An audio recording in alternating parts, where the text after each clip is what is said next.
Algebra 2 Trig, Asymptotes by Sienna Hammer. Problem SOL 7E. The description is, students need additional practice finding asymptotes when the function is represented symbolically. Definitions that you will need to know for these problems are: asymptote, a line that continually approaches a given curve but doesn't meet it. Coefficient, the numeral quantity placed in front of an algebraic expression. Exponent, a quantity representing the power to which a given number or expression is to be raised. Numerator, the number above the line in a fraction. Denominator, the number below the line in a fraction, which is the divisor. One way to remember that horizontal asymptotes goes across the y-axis is to think of the horizon and the line that the sun and ground create when they meet. This is problem 1.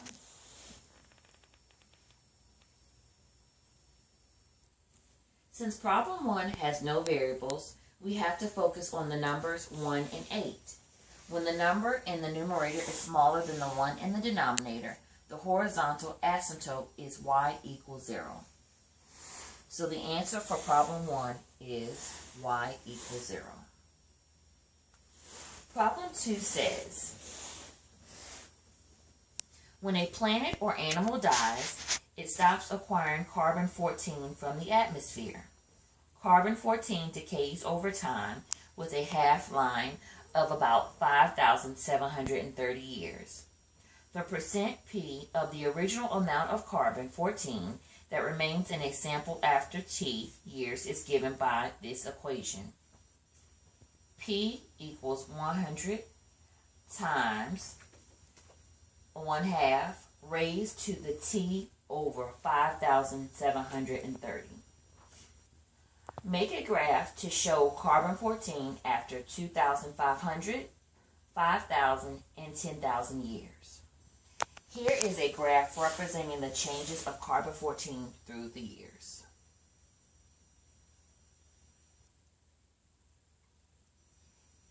Here is problem 3.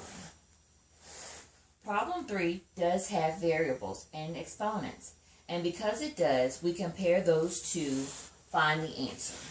Since both variables are raised to the second power of squared, we look at the coefficients in front of the expressions. Since square is a common expression in the denominator and numerator, we can cross them out and have a 2 left on the top and 3 on the bottom. We keep it as a fraction and get 2/3. So the answer for problem 3 is 2/3. The end.